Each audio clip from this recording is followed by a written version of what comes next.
A deal with the devil's right hand. Alessandra Romano had always known that war was coming.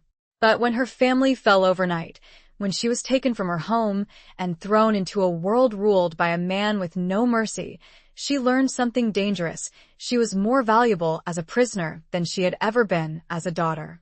Dario Benedetti traced a knuckle along her cheek, his smirk slow, deliberate. "Your father played a game he couldn't win," he murmured. "Now, I own his most prized possession." Chapter 1. The Fall of the Romano Empire. The clatter of the antique Limoges china, usually a comforting sound that echoed through Alessandra Romano's family dinners, tonight sounded like the shattering of her world. Each delicate plate, hand-painted with scenes of a pastoral Italy that no longer existed, seemed to mock the serenity they depicted. Outside, the Roman night was a velvet curtain, punctuated by the distant wail of sirens that grew ever closer, a discordant symphony to the end of an era. Alessandra sat rigid, her usually vibrant green eyes wide and fixed on her father, Don Antonio Romano. His face, normally a landscape of controlled power, was etched with a grim acceptance she had never seen before. The lines around his mouth, usually softened by laughter, were deep grooves of resignation. He untouched his osso buco, a family favorite prepared by their longtime chef, Maria, whose hands now trembled as she cleared the untouched plates. "They're here," her brother Marco announced, his voice tight with a fear he usually masked with bravado. Marco, the heir apparent, the one groomed since birth to take over the family business, stood by the window, his broad shoulders silhouetted against the flickering lights of the approaching cars. He was a soldier, hardened, but tonight, the boy she grew up with, the one who taught her to ride a bike and later, to shoot a gun, peeked through. Alessandra, her father's voice was a low rumble, a sound that usually commanded obedience, but now held a tremor of something akin to apology. "Go to your room. Lock the door. Don't come out until I tell you." She wanted to protest, to demand answers, to stand by her family, as she had always been taught. Loyalty was the lifeblood of the Romano family, a creed etched into their very souls. But the look in her father's eyes, a mixture of sorrow and steel, stopped her. It was a look that said this was not a negotiation, this was a farewell. Rising from the table, the silk of her emerald green dress rustling softly, a sound that seemed inappropriately elegant for the unfolding chaos, she moved with a practiced grace that belied the turmoil inside her. As she reached the grand, curving staircase, she glanced back. Her father and brother stood together, two dark figures against the backdrop of their opulent dining room, a final stand in a battle already lost. The sirens were deafening now, the flashing lights painting the walls of her bedroom in strobes of red and blue. She locked the heavy oak door, her hands shaking so violently she could barely turn the key. The room, usually her sanctuary, felt like a gilded cage. The plush velvet drapes, the antique furniture, the priceless paintings on the walls, all symbols of a life that was crumbling around her. She sank onto the silk-covered chaise lounge, her gaze drawn to the framed photograph on her bedside table. It was a picture of her family, taken last summer in their villa in Tuscany. They were all smiling, carefree, bathed in the golden light of the Italian sun. A lifetime ago. A sob escaped her lips, a sound quickly stifled by the sudden, violent pounding on her door. "Alessandra, open up. It's the police." A voice shouted, harsh and unfamiliar. But Alessandra knew, with a chilling certainty, that it wasn't the police. The police were merely a formality, a smokescreen for the real threat. The Romanos had enemies, powerful ones, and tonight, those enemies had come to collect. The pounding intensified, the wood of the door groaning under the assault. She closed her eyes, bracing herself for the inevitable. When the door finally splintered, crashing inward with a deafening roar, she didn't flinch. She kept her eyes closed, picturing the faces of her family, holding on to the memory of their smiles, their love, the only weapons she had left. A hand, rough and calloused, grabbed her arm, pulling her to her feet. She opened her eyes, meeting the cold, hard gaze of the man who stood before her. He was tall, imposing, with a face that seemed carved from granite, his dark eyes devoid of any emotion. He wore a tailored black suit, the fabric expensive, the fit impeccable, a stark contrast to the violence he embodied. "Alessandra Romano," he said, his voice a low growl, devoid of any warmth. "Your father sends his regards." The sarcasm was unmistakable, a cruel twist of the knife. She knew, without being told, that her father was dead. The Romanos, once a powerful force in the intricate web of the Italian underworld, had fallen.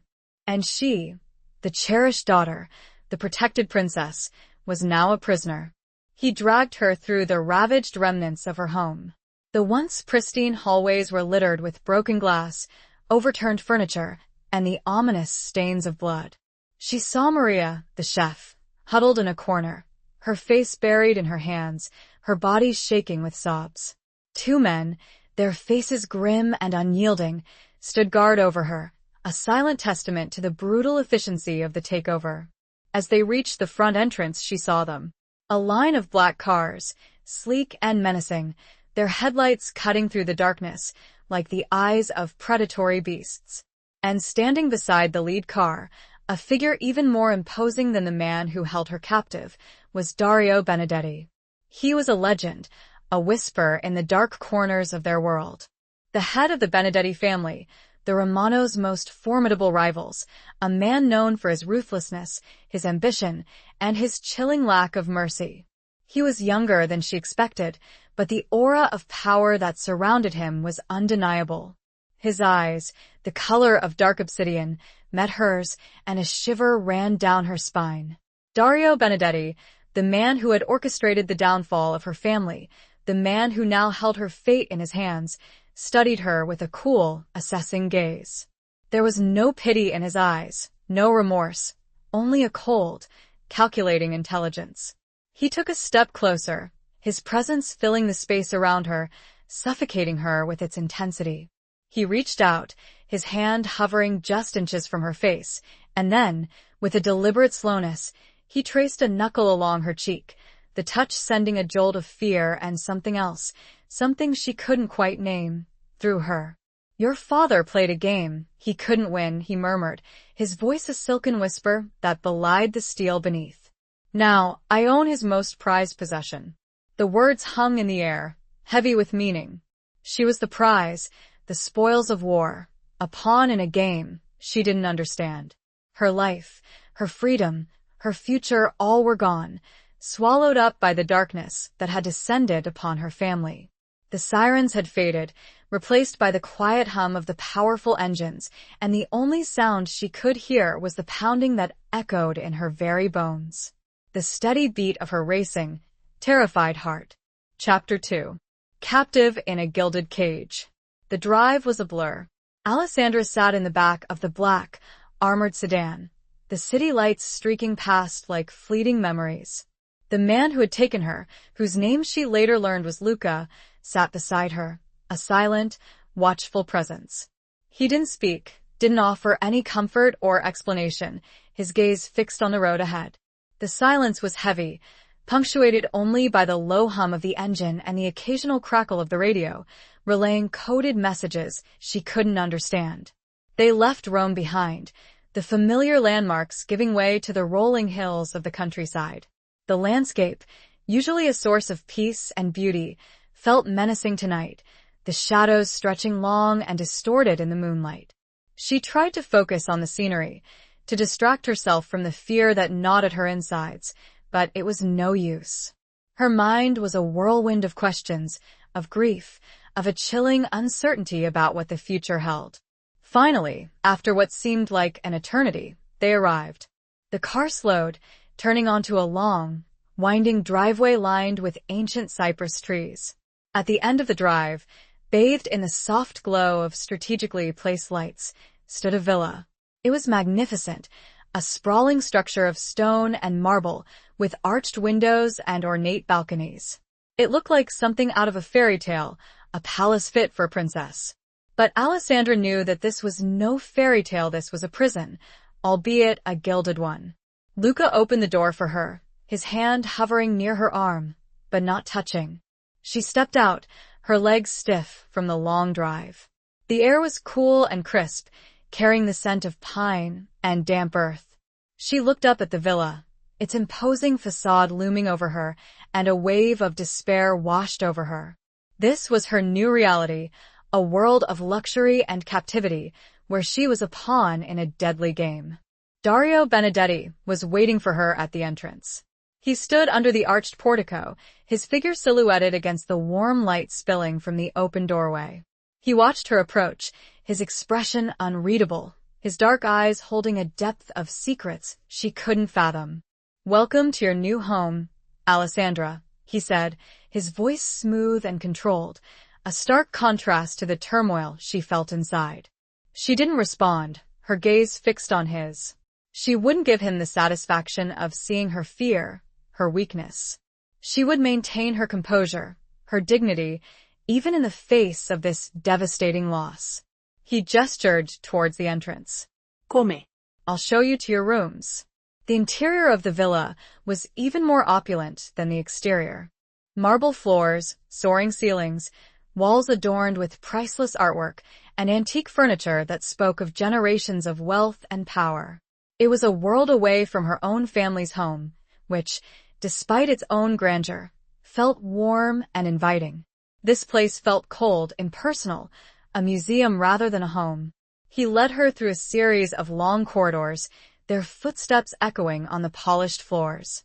The silence was unnerving, broken only by the occasional murmur of voices from behind closed doors. She wondered who else was here, who else was part of this world of shadows and secrets. Finally, they reached a set of double doors, intricately carved with scenes of mythological figures. Dario pushed them open, revealing a suite of rooms that took her breath away. A large bedroom, dominated by a four-poster bed draped in silk, a sitting room with a fireplace and plush velvet sofas, and a bathroom that resembled a Roman bath, complete with a sunken tub and marble statues. "These are your rooms," Dario said, his voice devoid of any inflection. "You will find everything you need. Clothes, toiletries, anything you desire. Just ask." She looked around, her gaze lingering on the details, the fresh flowers on the bedside table, the fire crackling merrily in the fireplace, the soft glow of the lamps casting shadows on the walls. It was all designed to create an illusion of comfort, of normalcy, but she couldn't shake the feeling of being trapped. "Why am I here?" she asked, her voice barely a whisper, but firm nonetheless. He turned to face her, his eyes meeting hers. "You are here because you are valuable, Alessandra. You are the daughter of Antonio Romano, and that makes you a valuable asset." "An asset?" she repeated, the word tasting bitter on her tongue. "I'm a person, not a thing to be owned." A flicker of something amusement, perhaps, or even admiration crossed his face. "You have spirit, I'll give you that. But in this world, spirit alone is not enough. You need to be smart, adaptable, and above all, useful." "And what if I refuse to be useful?" she challenged, her chin lifting in defiance. His expression hardened, the warmth, if it had ever been there, vanishing completely. "Then you will learn, Alessandra. You will learn that resistance is futile. You will learn to obey." He turned to leave, pausing at the doorway. "Dinner will be served in 1 hour. In the dining room, downstairs. Don't be late." And then he was gone, the heavy doors closing behind him with a resounding click that echoed the finality of her situation. She was alone, truly alone, in this gilded cage, surrounded by luxury and trapped by a power she couldn't comprehend. She walked over to the window, looking out at the manicured gardens, the dark expanse of the surrounding forest. The moon hung high in the sky, a silent witness to her captivity. A single tear traced a path down her cheek, a testament to the grief, the fear, and the burning ember of defiance that still flickered within her. She had lost everything, but she wouldn't lose herself. She would survive this. She would find a way to fight back, to reclaim her life, even if it meant playing the game by their rules for now. She felt a shiver that wasn't from the evening's chill. A premonition, perhaps. Or the simple, stark understanding that her life was irrevocably changed. Chapter 3. Whispers of Benedetti's Reign. The dining room was a study in understated elegance. Unlike the more ostentatious displays of wealth in other parts of the villa, this room felt almost intimate. A long, polished mahogany table, capable of seating 20, was set for only 2. Candles flickered in silver candelabras, casting a warm, inviting glow on the crisp white linen tablecloth and the gleaming silverware. The walls were a muted shade of cream, adorned with a few carefully chosen landscape paintings depicting scenes of the Italian countryside. Alessandra was shown to her seat by a young woman, no older than herself, with dark hair and downcast eyes. She moved with a quiet efficiency, her movements almost silent, her gaze avoiding Alessandra's. There was a fear in her eyes, a palpable tension that spoke volumes about the atmosphere of the Benedetti household. Dario was already seated at the head of the table, a glass of red wine in his hand.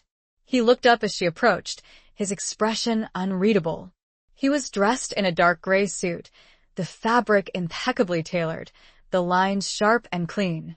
He looked every bit the powerful capo, the man in control, but there was a weariness in his eyes, a hint of something deeper, something hidden beneath the surface.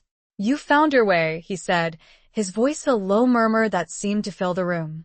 "It wasn't a question."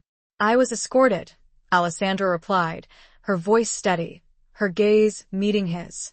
She wouldn't be intimidated, wouldn't show any sign of weakness. He nodded, a slight smile playing on his lips. "Of course. We wouldn't want you to get lost." The sarcasm was subtle, but it was there. A reminder that she was a prisoner, that her movements were controlled, her freedom an illusion. The young woman, whose name Alessandra learned was Sophia, served the first course, a delicate antipasto of grilled vegetables and cured meats. The food was exquisite, the flavors subtle and complex, but Alessandra had little appetite.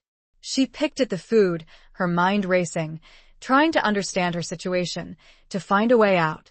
So, Dario said, breaking the silence, "Tell me about yourself, Alessandra. Tell me about the life you led before this." She looked at him, her eyes narrowing. "What is there to tell? You know everything about me. You know my family, my history, my value." He chuckled, a low, rumbling sound that sent a shiver down her spine. "I know the facts, the details. But I want to know you. Your thoughts, your dreams, your fears." "My fears are none of your concern," she retorted, her voice tight. "Everything about you is my concern, Alessandra," he said, his voice dropping to a whisper, his gaze intense. "You are under my protection now. My responsibility." "Protection?" She scoffed. "I'm your prisoner." Perhaps, he conceded, a hint of amusement in his eyes. But even prisoners need protection, especially valuable ones. He took a sip of his wine, his gaze never leaving hers. She felt exposed, vulnerable, as if he could see right through her, into the depths of her soul. "Your father made many enemies, Alessandra," he continued, his voice turning serious. "Powerful enemies. He was reckless, ambitious, and he made mistakes. Mistakes that cost him his life, and yours in a way. And you were just waiting for him to fall," she said, her voice laced with bitterness. "I was preparing," he corrected. "In this world, you have to be prepared. You have to anticipate your enemy's moves, be one step ahead. Your father underestimated me. He thought he could challenge me, take what was mine. He was wrong. And what is yours, Dario?" she asked, her voice challenging. "What gives you the right to take everything from us?" He leaned back in his chair, his expression thoughtful. "Right? There is no right in this world, Alessandra. Only power. And power comes from strength, from loyalty, from the ability to make difficult choices. I have built my empire on those principles. And I will protect it at any cost." He paused, his gaze sweeping over her. "You could be a part of that, Alessandra. You could be more than just a prisoner. You could be an ally, a partner. You have the Romano blood in you, the intelligence, the strength. You could be valuable to me, in more ways than one." His words hung in the air, heavy with meaning. It was an offer, a proposition, veiled in the language of power and control. He was giving her a choice, a chance to survive, to thrive, even in this new, terrifying reality. But it was a choice with a price she wasn't sure she was willing to pay. The silence stretched, taut, and filled with a tension that made the air crackle. Outside, a distant dog barked, the sound lonely and forlorn, mirroring the hollowness that had begun to spread within her. Chapter 4. Scars Beneath the Silk. The rest of the dinner passed in a strained silence. Alessandra picked at her food, her appetite gone, her mind consumed by Dario's words. His offer, his veiled proposition, echoed in her thoughts, a tempting and terrifying prospect. She could choose to be his prisoner, to live a life of gilded captivity, or she could choose to be something more, something dangerous, something that could potentially lead to her freedom or her destruction. After dinner, Dario led her to the library, a vast room lined with shelves filled with leather-bound books. A fire crackled merrily in the fireplace, casting dancing shadows on the walls. The room smelled of old paper, leather, and a hint of wood smoke, a comforting scent that strangely calmed her frayed nerves. "I thought you might enjoy this," he said, gesturing towards the shelves. "You seem like a woman who appreciates knowledge." She looked at him, her eyes searching his. "Why are you doing this? Why are you being kind?" He smiled, a genuine smile this time, that reached his eyes. "Kindness is a weapon, Alessandra. Just like cruelty. It can disarm, it can manipulate, it can achieve things that brute force cannot." "And what are you trying to achieve with me?" she asked, her voice soft, but firm. He walked towards the fireplace, his back to her. "I'm trying to understand you. I'm trying to see if you are who I think you are. And who do you think I am?" He turned to face her, his eyes holding a depth of emotion she couldn't decipher. "I think you are strong, resilient, intelligent. I think you have the potential to be a valuable asset, a powerful ally. But I also think you are wounded, scarred by the past, by the loss of your family." His words struck a chord, a raw nerve that she had been trying to suppress. The tears she had been holding back since that fateful night threatened to spill over. She turned away, her gaze fixed on the fire, trying to regain control. He moved closer, his presence filling the space around her. He didn't touch her, but she could feel the warmth of his body, the intensity of his gaze. "I know about your mother, Alessandra," he said softly. "About how she died when you were young. About the impact it had on you on your father."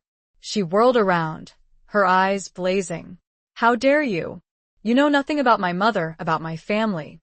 "I know more than you think," he said, his voice calm, unwavering. "I know that your father blamed himself for her death.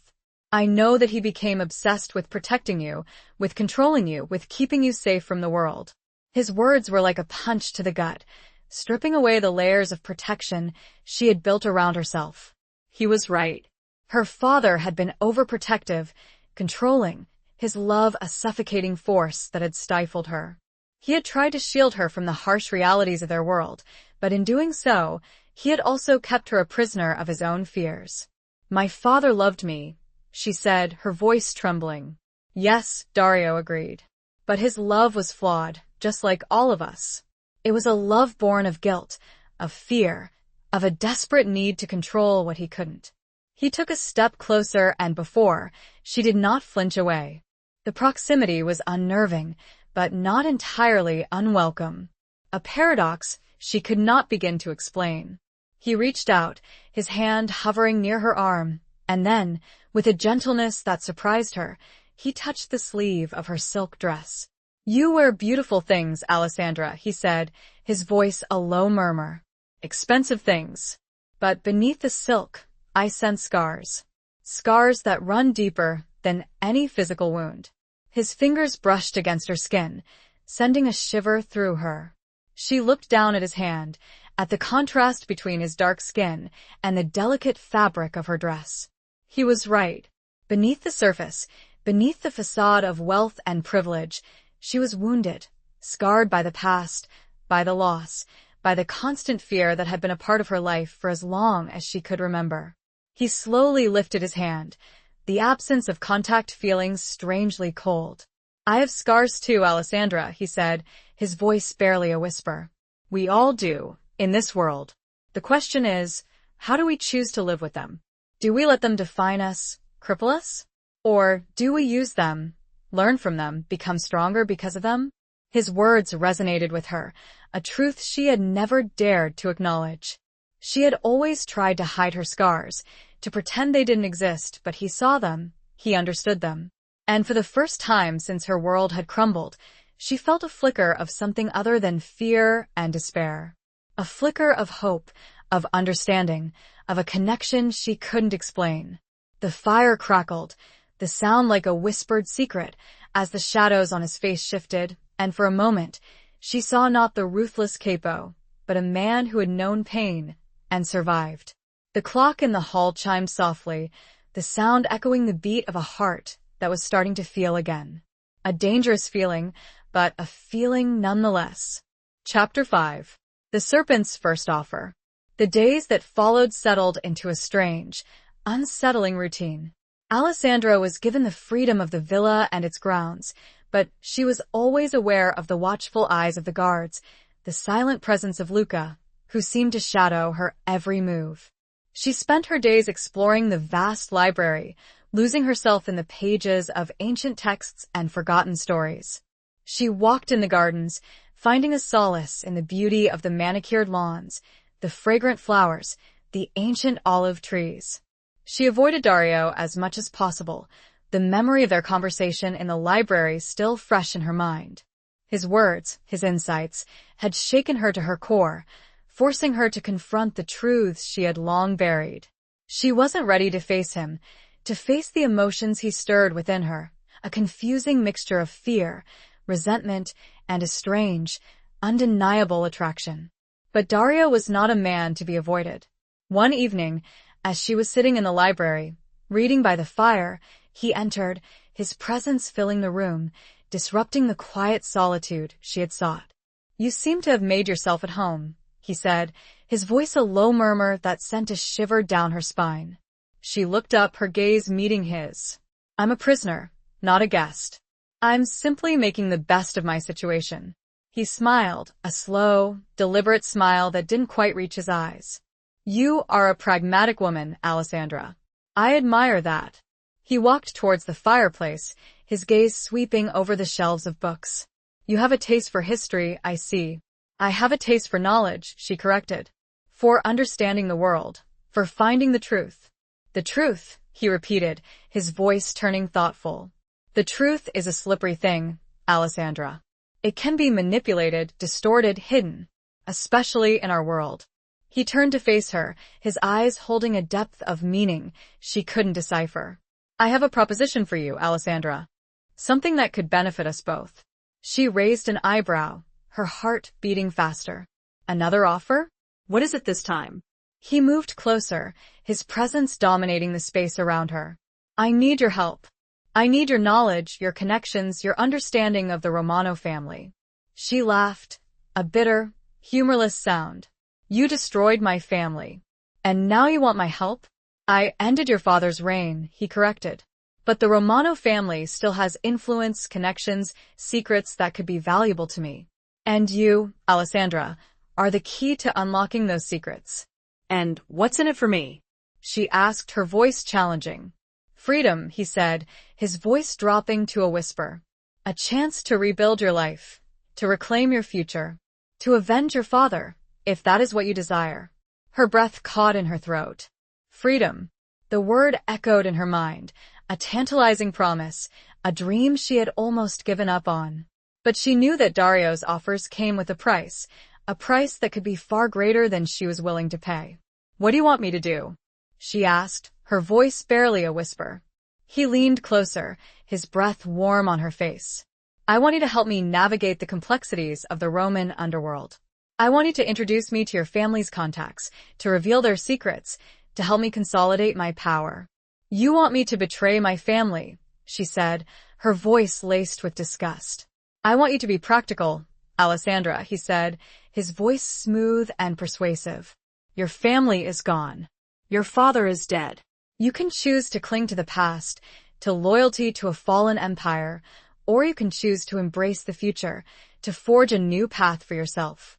He reached out, his hand hovering near her face, and then, with a deliberate slowness, he traced a finger along her cheek, the touch sending a jolt of electricity through her. "I can offer you protection, Alessandra," he murmured, his voice a silken whisper. "Power, wealth, a life beyond your wildest dreams. All I ask in return is your loyalty, your cooperation, your trust." His words were a seductive poison, tempting her with the promise of everything she had lost, everything she craved. He was the serpent in the garden, offering her the forbidden fruit, a chance to reclaim her life, but at the cost of her soul. She looked into his eyes, dark and enigmatic, and saw a reflection of her own desires, her own ambitions, her own hidden darkness. He was offering her a choice, a dangerous game, a path that could lead to her salvation or her damnation. She felt her resolve wavering, the pull of his offer a strong tide she might not be able to stand against. Outside, the wind picked up, rattling the windows, a sound like the rustling of wings, dark wings. The choice, laid out before her, felt heavy, significant, the air thick with unspoken possibilities. Chapter 6. Echoes of a Lost Life. The weight of Dario's proposition settled upon Alessandra like a heavy cloak. Days turned into nights, marked by a torturous inner debate. The villa, once a symbol of her captivity, began to feel strangely familiar, the luxurious rooms and sprawling gardens offering a deceptive sense of normalcy. Yet, every corner whispered of the life she had lost, of the family she would never see again. One afternoon, Sophia, the quiet, ever-present maid, approached Alessandra with a hesitant request. "Signor Benedetti asks if you would join him for a walk in the gardens. He says it's important." Alessandra hesitated. She had been avoiding Dario, seeking refuge in the library, the solitude a shield against his penetrating gaze and the dangerous allure of his offer. But Sophia's words, the slight tremor in her voice, hinted at something more than a casual invitation. She found him in the rose garden, a secluded corner of the estate where the air was thick with the fragrance of hundreds of blooming roses. He was standing by a fountain, a marble sculpture of a nymph pouring water from an urn, his back to her. He was dressed casually, in a dark linen shirt and trousers, the clothes softening his usually imposing figure. "You wanted to see me," she said, her voice betraying her unease. He turned, his expression unreadable. The sunlight caught the dark strands of his hair, highlighting the sharp angles of his face.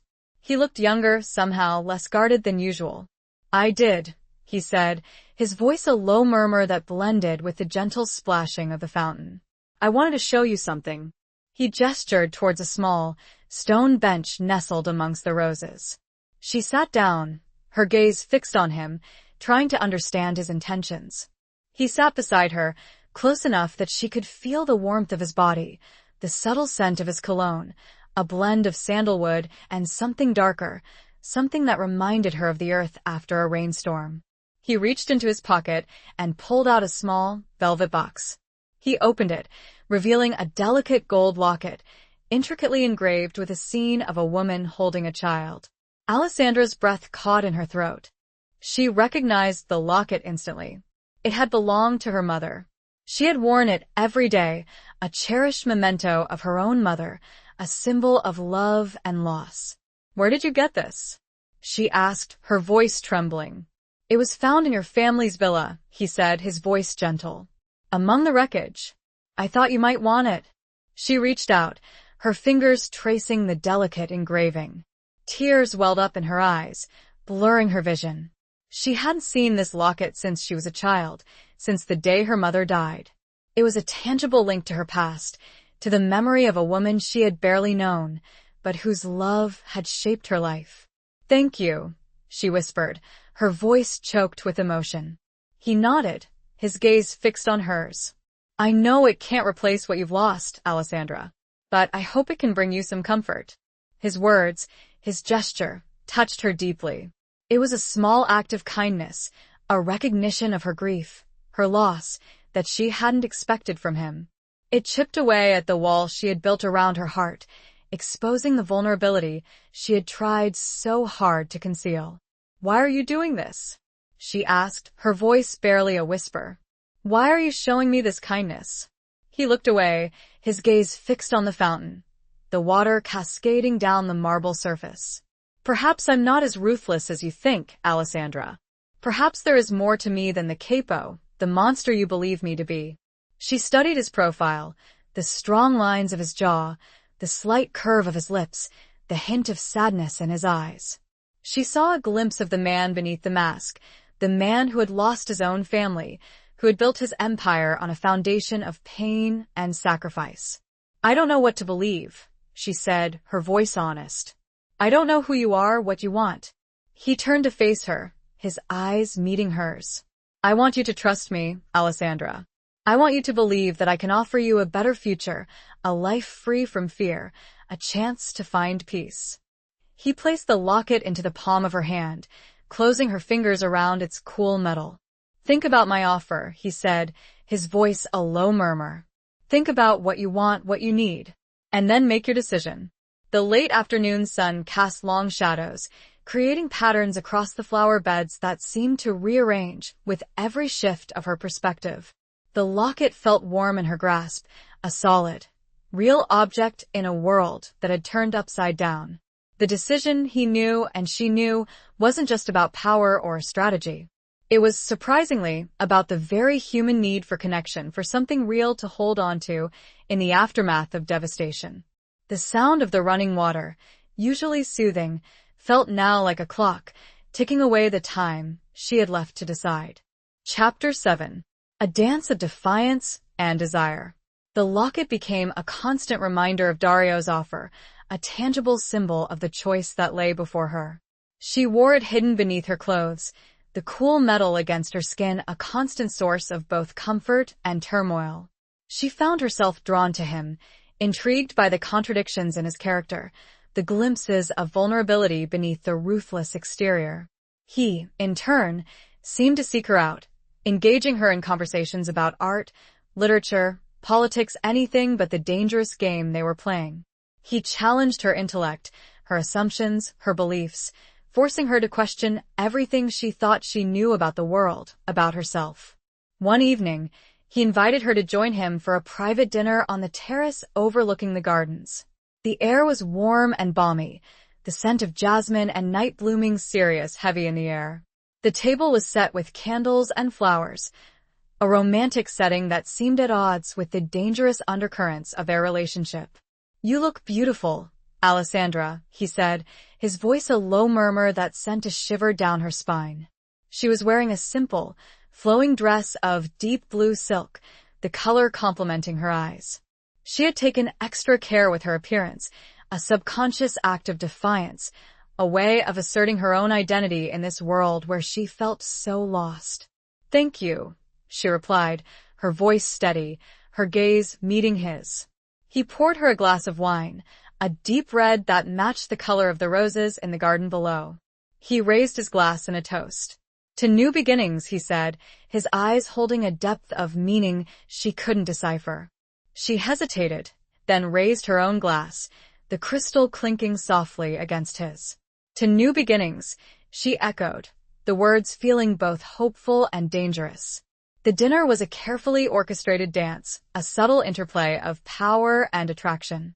They talked about everything and nothing, their conversations skirting the edges of the real issue, the unspoken agreement that hung between them. "You haven't given me your answer yet," he said, his voice low and seductive, as they finished the main course. She looked at him, her eyes searching his. "I'm still thinking." "Don't think too long, Alessandra," he said, his voice turning serious. "Time is a precious commodity, especially in our world." He reached across the table, his hand covering hers. The touch was electric, sending a jolt of awareness through her. She looked down at their hands, the contrast between his dark skin and her pale one, a visual representation of the differences between them, the worlds they came from. "I know what you're doing," she said, her voice barely a whisper. "You're trying to seduce me, to manipulate me."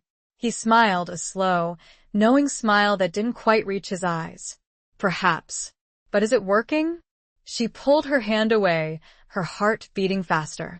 I won't be manipulated, Dario. I won't be your pawn.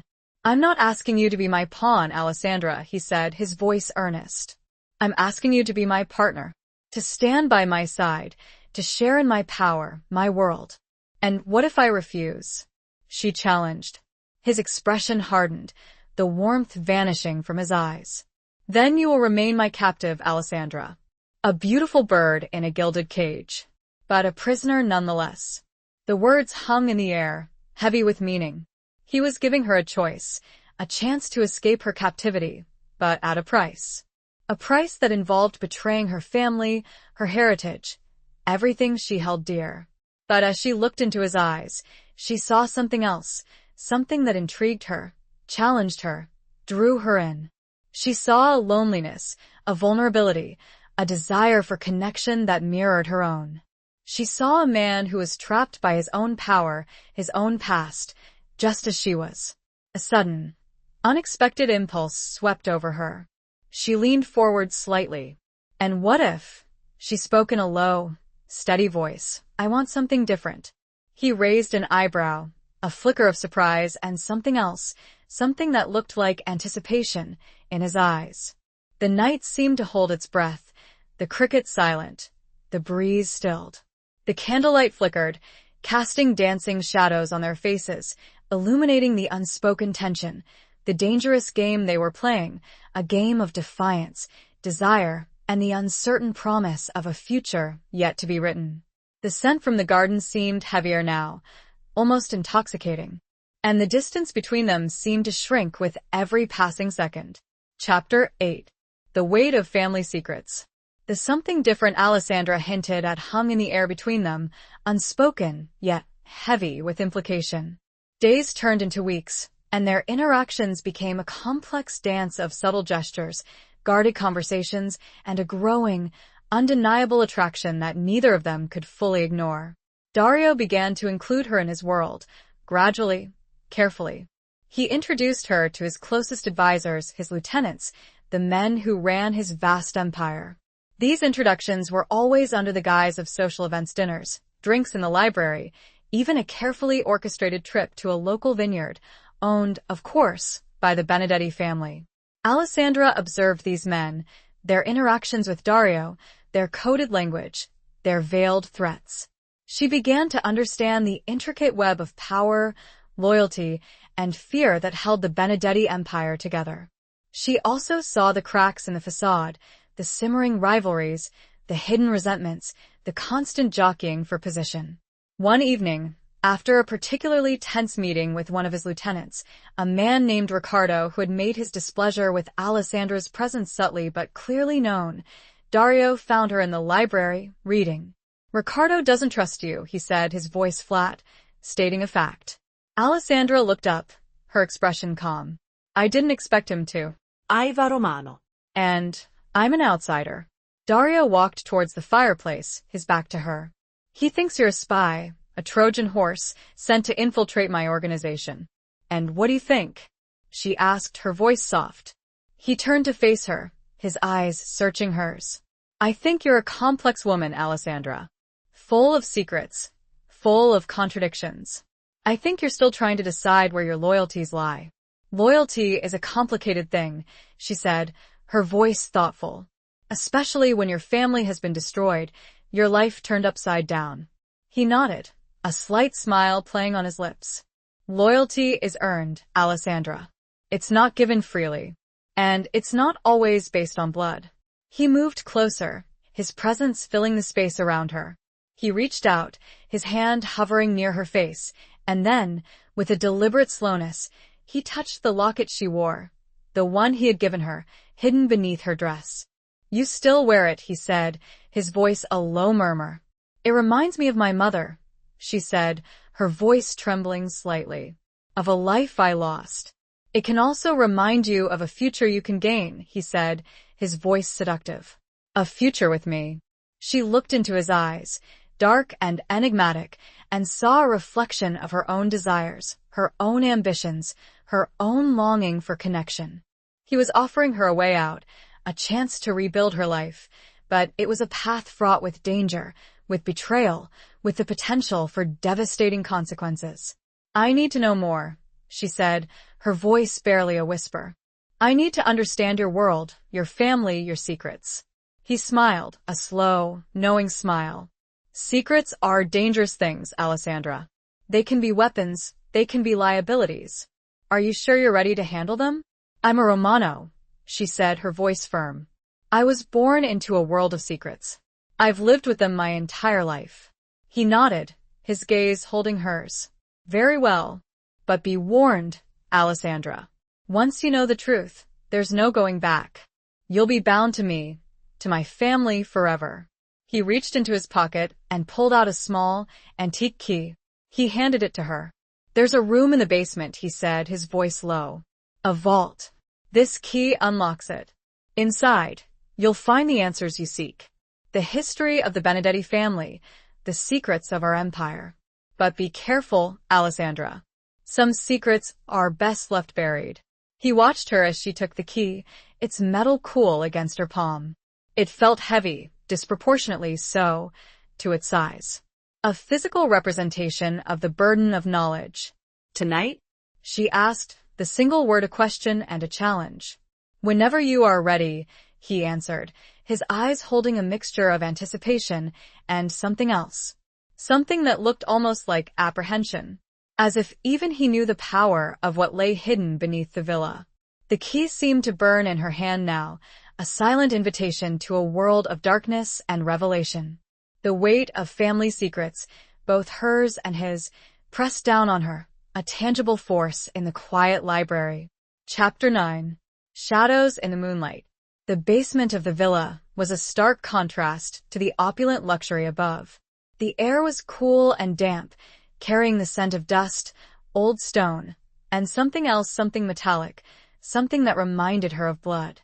The only light came from a single, bare bulb hanging from the ceiling, casting long, distorted shadows that danced on the walls. Alessandra moved slowly, cautiously, the key to the vault clutched tightly in her hand. The corridor was narrow, lined with unmarked doors. She wondered what secrets they held, what horrors they concealed.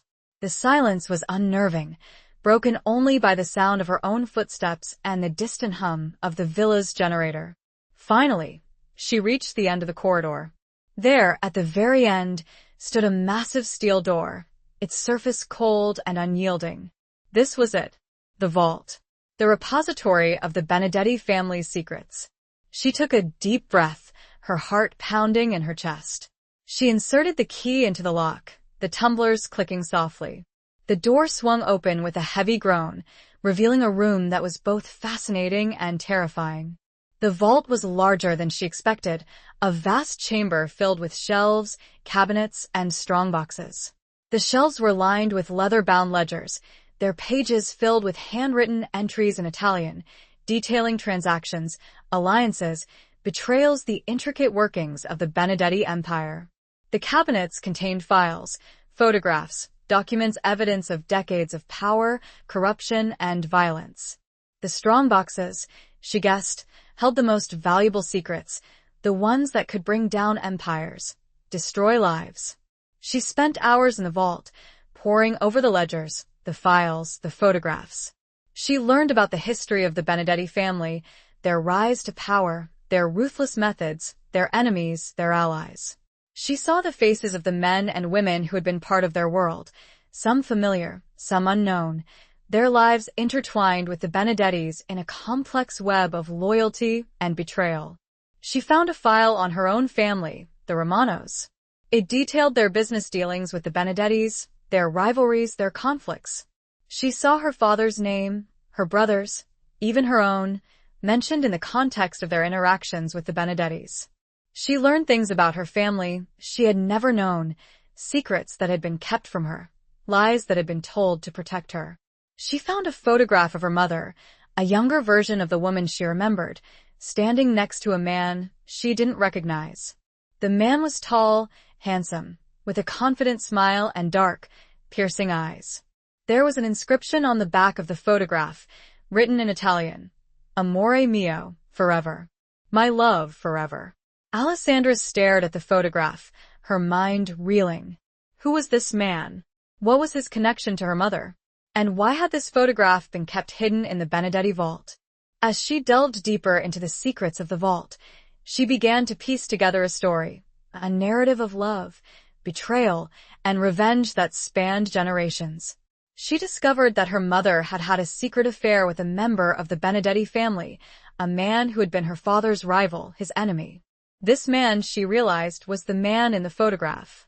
The discovery hit her like a physical blow. Her mother, the woman she had idolized, had had a secret life, a hidden love, a betrayal that had had devastating consequences.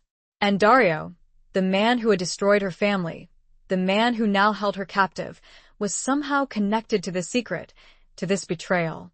As she was leaving the vault, she heard a noise behind her. She turned, her heart pounding in her chest. A figure emerged from the shadows, a man she recognized, Ricardo, Dario's lieutenant, the one who had made his distrust of her so clear. He was holding a gun, his face grim, his eyes cold. "I knew it," he said, his voice a low growl. "I knew you were a spy. A snake in our midst." Alessandra stood frozen, her mind racing. She was trapped, cornered, her life hanging in the balance. The shadows seemed to close in around her, the moonlight filtering through a small, high window, casting an eerie glow on the scene, illuminating the deadly weapon in Ricardo's hand and the desperate, cornered look in her eyes. The secrets she had uncovered were now a threat, not just to the Benedettis, but to her own survival. Chapter 10. A glimmer of forbidden hope. Ricardo put the gun down. The voice, cold and commanding, cut through the tense silence of the vault. Dario emerged from the shadows, his face a mask of controlled fury. He moved with a swiftness that belied his size, positioning himself between Alessandra and Ricardo, shielding her with his body. Ricardo hesitated, his eyes flickering between Dario and Alessandra. "She's a spy, Don Benedetti. She's been snooping around, looking for secrets. She's a Romano.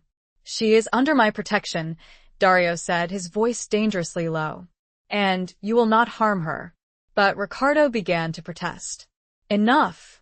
Dario roared, his voice echoing through the vault. "I gave her permission to be here. I gave her the key. She is acting on my orders." Ricardo lowered the gun, his face a mixture of confusion and resentment. "I don't understand, Don Benedetti. Why would you trust her? She's the enemy."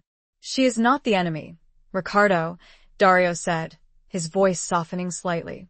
"She is an asset, a valuable asset." He turned to Alessandra, his eyes meeting hers. There was a flicker of something in his gaze, concern, perhaps, or even tenderness. "Are you all right?" he asked, his voice gentle. She nodded, her voice caught in her throat.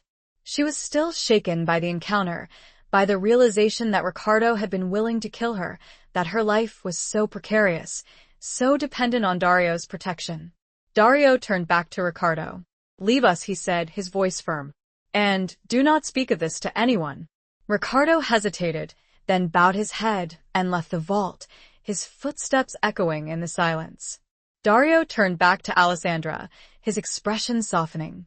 "I apologize for Ricardo," he said. "He is overzealous. He doesn't trust easily. He was going to kill me," she said, her voice trembling.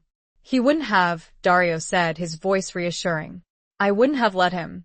He reached out, his hand hovering near her face, and then, with a gentleness that surprised her, he brushed a strand of hair away from her eyes. "You're safe now, Alessandra," he said, his voice a low murmur. "I promise you, no one will harm you while you're under my protection." His touch sent a shiver through her, a mixture of fear and something else, something she couldn't quite name. She looked into his eyes, dark and enigmatic, and saw a sincerity, a protectiveness that she hadn't expected. "Why are you doing this?" she asked, her voice barely a whisper. "Why are you protecting me? Why did you give me access to your secrets?" He smiled, a slow, knowing smile. "Because I trust you, Alessandra. Because I believe you're more than just a Romano, more than just a prisoner. Because I see something in you, something special, something valuable." His words were a seductive whisper, a promise of a future she hadn't dared to dream of. But she knew that his trust was a fragile thing, a dangerous game, a path that could lead to her salvation or her destruction. She had discovered a profound, life-altering truth in his vault, and a part of her brain struggled to reconcile. "I found something," she said, her voice hesitant. "Something about my mother and your family." His expression changed, his eyes darkening. "What did you find?" She told him about the photograph, about the inscription, about her realization that her mother had had a secret affair with a member of the Benedetti family. He listened in silence, his face unreadable. When she had finished, he took a deep breath, his gaze fixed on the floor. "My father," he said, his voice barely a whisper. "The man in the photograph was my father." Alessandra's breath caught in her throat. It all made sense now. The connection, the secrets, the betrayal, the reason why Dario had spared her, had protected her. They were connected, not just by blood, but by a shared past, a shared tragedy, a shared secret. A flicker of something passed between them that felt, to her, terrifying and exhilarating all at once. It was hope, forbidden and fragile, blooming in the darkness of the vault, illuminated by the single, stark bulb overhead. The air, thick with the scent of old paper and something like ozone, seemed to crackle with unspoken possibilities. Chapter 11. The Price of Trust. The revelation that Dario's father and Alessandra's mother had been lovers created a seismic shift in their already complex relationship. The shared secret, a bond forged in the past, hung between them, a constant reminder of their intertwined destinies. Dario explained the story in more detail, filling in the gaps in Alessandra's understanding. His father, Lorenzo Benedetti, had been a charismatic, ambitious man, determined to expand the Benedetti empire. He had met Alessandra's mother, Isabella Romano, at a social event, a gathering of the elite families of the Roman underworld. They had fallen in love, a forbidden passion that had threatened to destroy both their families. Their affair had been brief, intense, and ultimately tragic. Lorenzo had been forced to choose between his love for Isabella and his loyalty to his family, his ambition. He had chosen his family, his ambition. Isabella, heartbroken and betrayed, had returned to her husband, Antonio Romano, carrying Lorenzo's child Alessandra. Antonio had known the truth, but he had chosen to raise Alessandra as his own, protecting her from the dangerous realities of their world, burying the secret of her parentage deep within the family history. He had loved her, fiercely, protectively, but his love had also been a form of control, a way of keeping her safe, of preventing her from repeating her mother's mistakes. "So you knew," Alessandra said, her voice filled with a mixture of anger and understanding. "You knew who I was all along." "I suspected," Dario corrected. "The photograph, the stories I had heard about my father, it all pointed to you. But I needed to be sure. And that's why you spared me," she said, her voice barely a whisper. "Why you protected me?" "Because I'm family." He nodded, his eyes holding a depth of emotion she couldn't decipher. "You are my half-sister, Alessandra. We share the same blood, the same heritage. We are bound together, whether we like it or not." The word sister felt strange, alien, on his lips. It was a truth she had never imagined, a reality that changed everything. She was not just a prisoner, a pawn in his game. She was family, a connection to his past, a link to the man he had lost. "What happens now?" she asked, her voice hesitant. He looked at her, his eyes searching hers. "Now we decide what to do with this knowledge. We can choose to let it destroy us, to let the past dictate our future. Or we can choose to use it, to build something new, something stronger, together." His words were a challenge, an invitation, a proposition. He was offering her a partnership, a chance to share in his power, his world, but it was a partnership built on a foundation of secrets, betrayal, and a forbidden love that had had devastating consequences. A decision to forge a path together was a risk. "Ricardo," she brought up what to her was a significant detail. "He still doesn't trust me." "Ricardo will obey," he replied.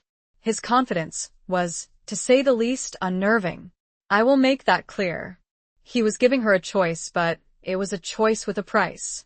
The price of trust, the price of loyalty, the price of accepting her true heritage, her connection to the Benedetti family, the very family that had destroyed her own.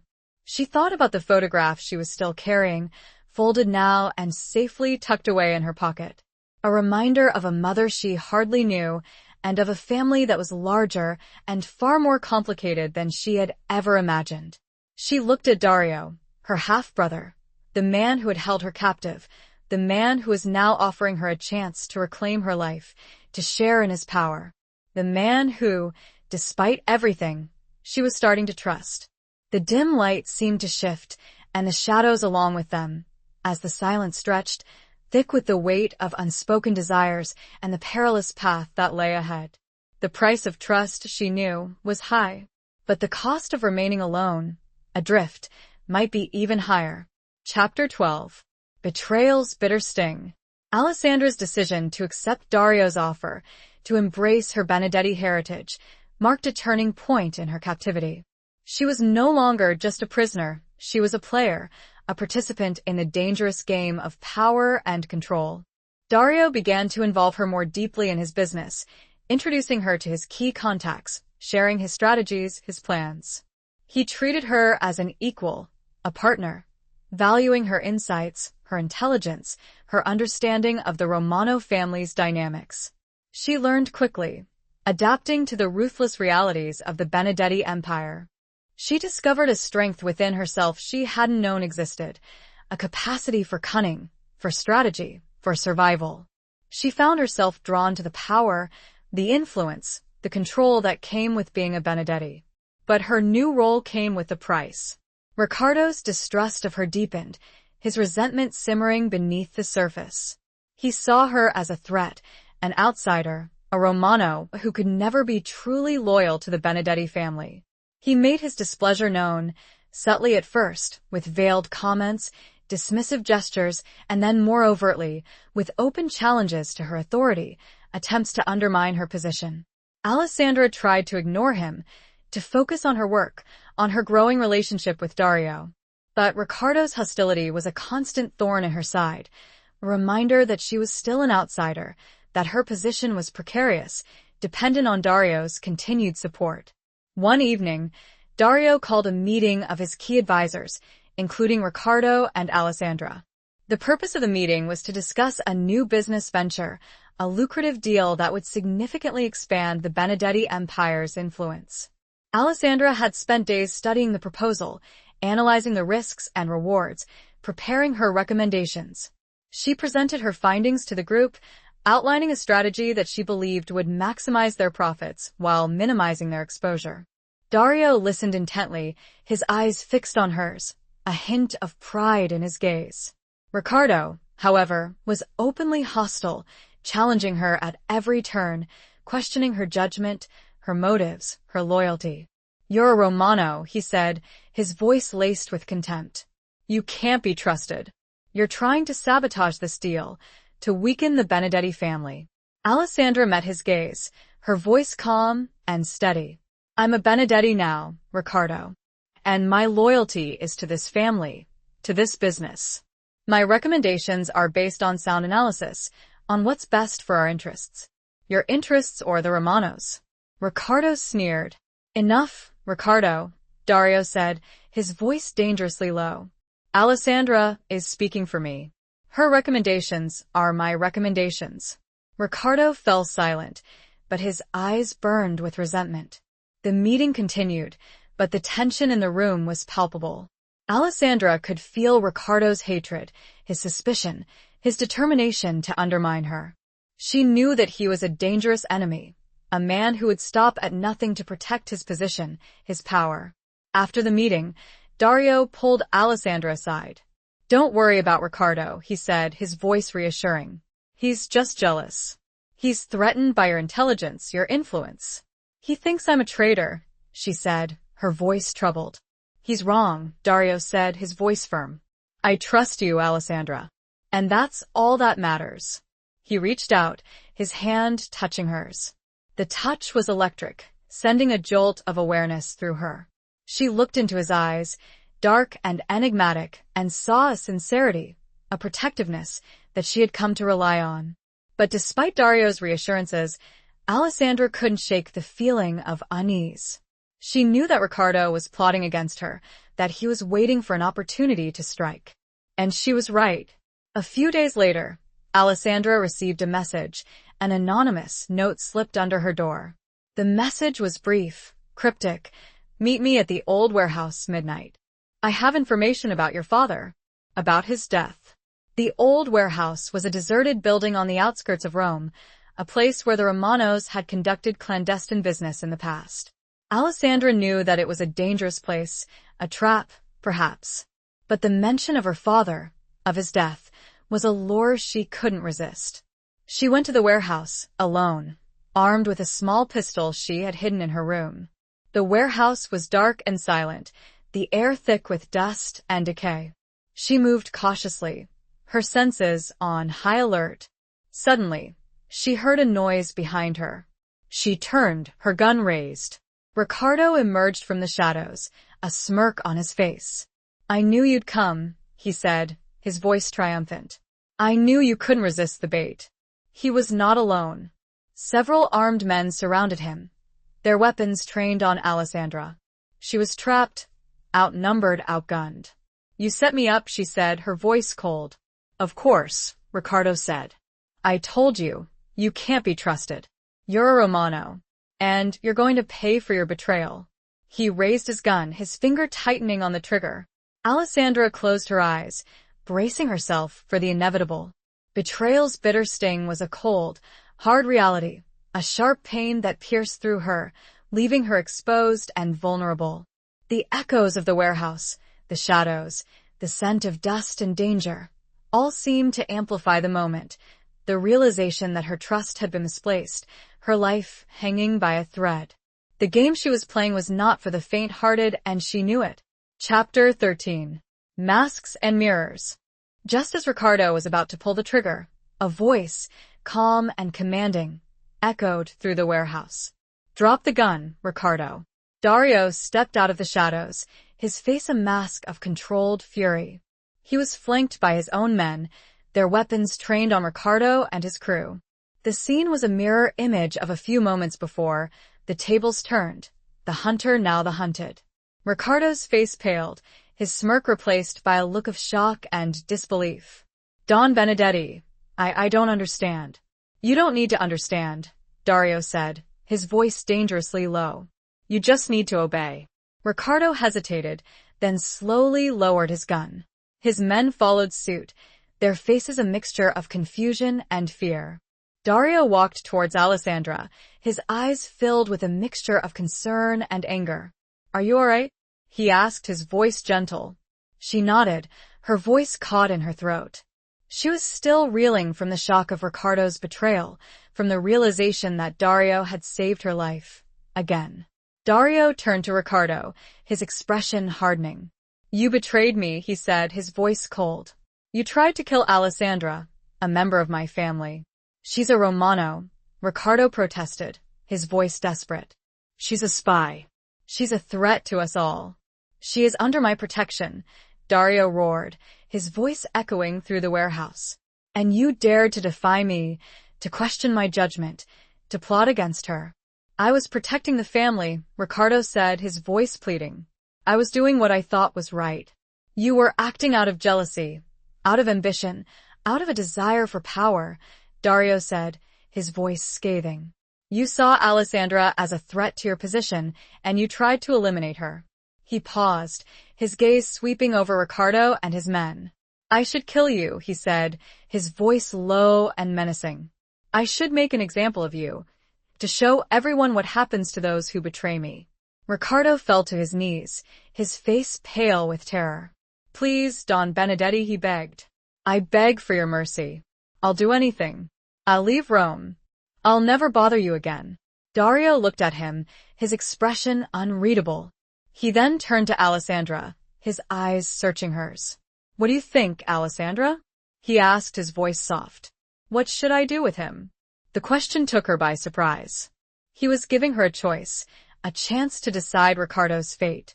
It was a test, a demonstration of his trust, his respect, his belief in her judgment. She looked at Ricardo, kneeling on the floor, his face a mask of fear and desperation. She thought of his betrayal, his hatred, his attempt to kill her. She thought of the power he had wielded, the fear he had instilled, the damage he had done. "He deserves to die," she said, her voice cold and steady. "He betrayed you. He betrayed the family. He's a danger to us all." Dario nodded, his expression grim. "Very well." He turned to his men. "Take him away," he said, his voice devoid of emotion. "And make sure he never bothers us again." His men dragged Ricardo away, his screams echoing through the warehouse, then fading into silence. Dario turned back to Alessandra, his expression softening. "It's over," he said, his voice gentle. "You're safe now." He reached out, his hand touching her arm. The touch was reassuring, comforting, a reminder of his protection, his loyalty, his love. For she recognized it now. This protection, this fostering. It could not merely be familial affection. It was more. She looked into his eyes, dark and enigmatic, and saw a reflection of her own emotions, her own confusion, her own growing desire for this man, her half-brother, her captor, her protector. The lines were blurring, she knew. The masks and mirrors were reflecting and distorting, and it was impossible to know the full truth of the image presented.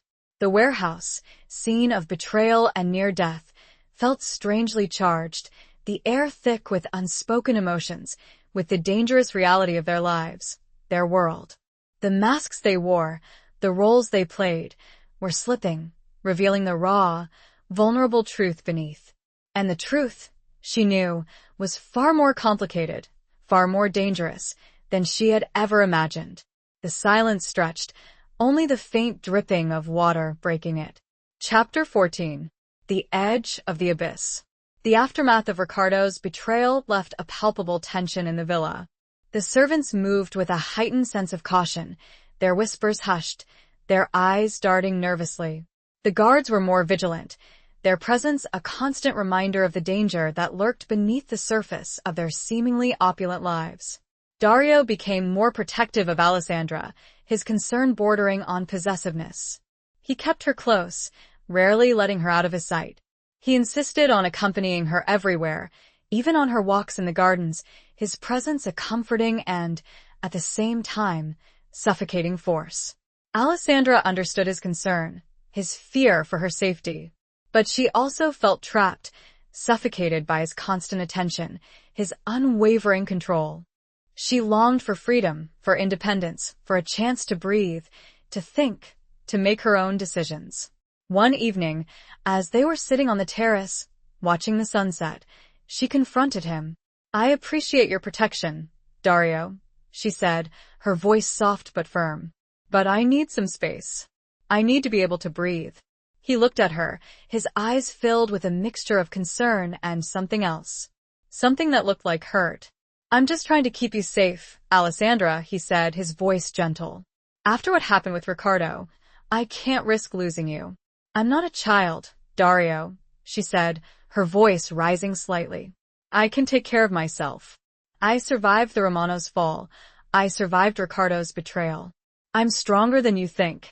"I know you're strong, Alessandra," he said, his voice earnest. "But you're also vulnerable. You're new to this world, to this life. You don't know all the dangers, all the enemies that lurk in the shadows."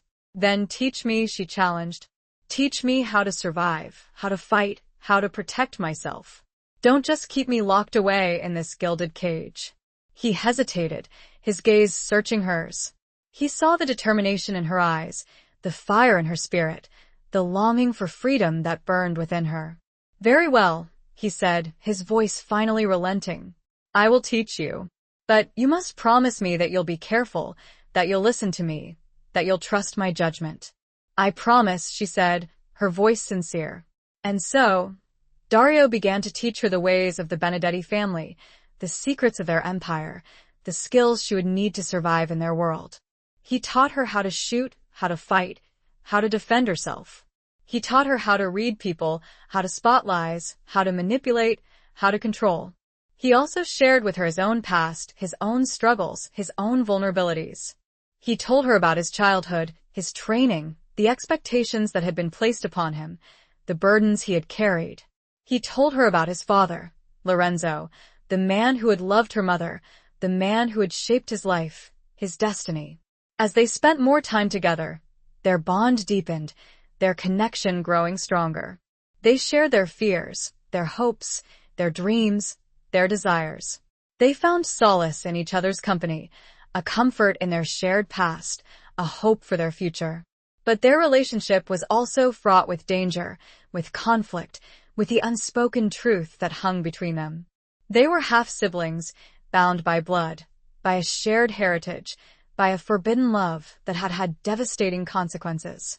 One night, after a particularly intense training session, they found themselves alone in the library, the fire crackling merrily in the fireplace, casting dancing shadows on the walls.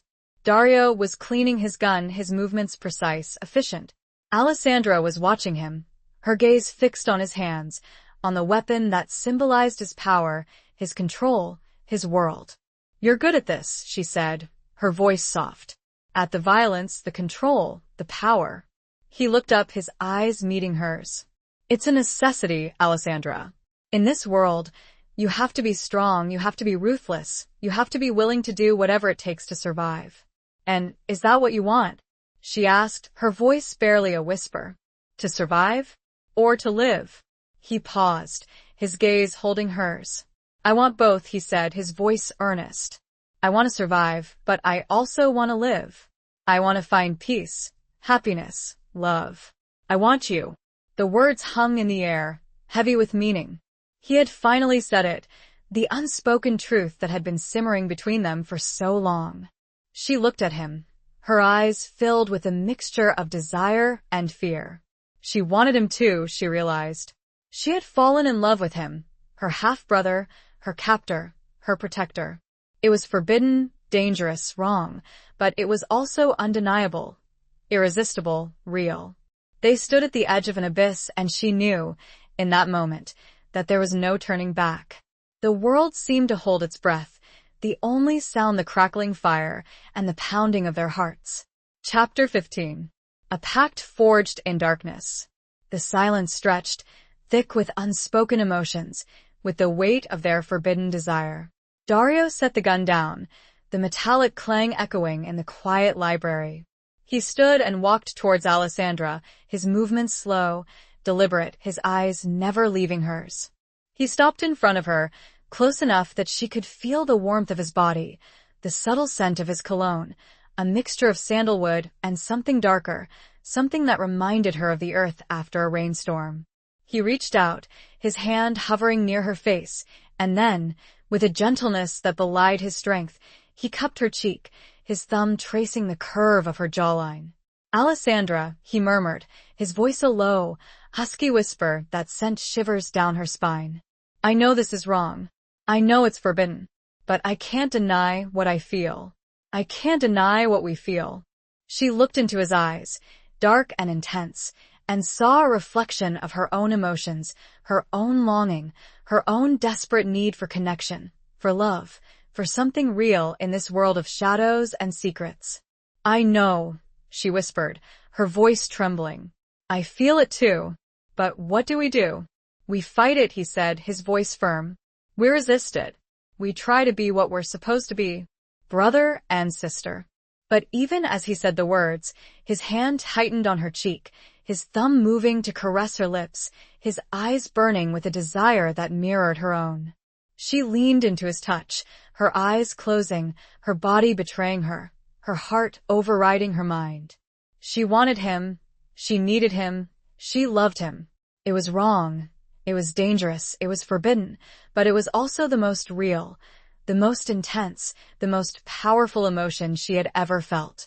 He lowered his head, his lips brushing against hers, a tentative, questioning touch. She responded, her lips parting, inviting him in. The kiss deepened, becoming more passionate, more desperate, a release of all the pent-up emotions, the unspoken desires, the forbidden longing that had been simmering between them for so long. They broke apart, breathless, their eyes locked, their bodies trembling. The reality of what they had done, of what they were feeling, crashed down on them, a wave of guilt, fear, and a desperate, undeniable need. "We can't," she said, her voice shaking. "We can't do this." "I know," he said, his voice ragged, "but I don't know how to stop." They stood there, in the dimly lit library, surrounded by the silent witnesses of countless books, the ghosts of generations past, the weight of their family secrets, their forbidden love. They were trapped, caught between their desires and their duties, their hearts and their minds, their love and their loyalty. "There might be a way." Dario's voice, barely a whisper, broke through her tangled thoughts. She looked up at him, questioningly, a flicker of hope amidst the turmoil. He took a deep breath, steeling himself.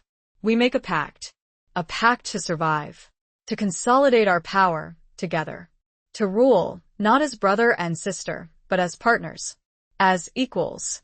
Alessandra stared at him, processing his words. The audacity of the idea, the sheer danger, was breathtaking. But so was the potential. A way to be together, to legitimize their bond, to channel their feelings into something productive. "And what are the families?" she asked, her voice trembling slightly. "The traditions?" Dario's grip on her tightened, reassurance and determination in his touch. "We change the traditions. We forge a new path. The Benedettis and the Romanos, united. Not through marriage, but through us." It was a dangerous game, a gamble with the highest stakes. But in the darkness of that library, surrounded by the echoes of their ancestors, a pact was forged. A pact of love, of power, of survival. A pact to defy the odds, to rewrite the rules, to claim their destiny together. The fire crackled, as if in agreement, and the shadows danced, as if celebrating a union that was both forbidden and inevitable. The scent of old books and their shared, desperate desire filled the air, a potent mixture that sealed their fate. Chapter 16. The Storm Breaks. The pact made in the library became the foundation of a new, dangerous reality for Alessandra and Dario. They began to work together, openly, as partners, consolidating their power, merging the Romano and Benedetti empires. They presented a united front to the world, a formidable force that commanded respect and fear. Their relationship, their forbidden love, remained a secret, hidden beneath the surface of their public partnership. They were careful, discreet, their private moments stolen, cherished, filled with a passion that was both exhilarating and terrifying. But their union, their power, did not go unchallenged. The old guard, the traditionalists within the families, were resistant to change, suspicious of Alessandra, resentful of her influence over Dario.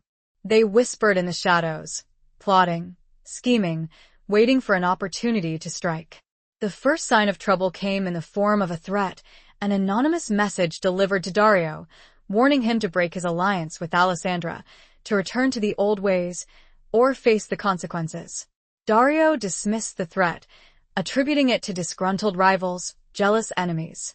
But Alessandra sensed a deeper danger, a more personal vendetta.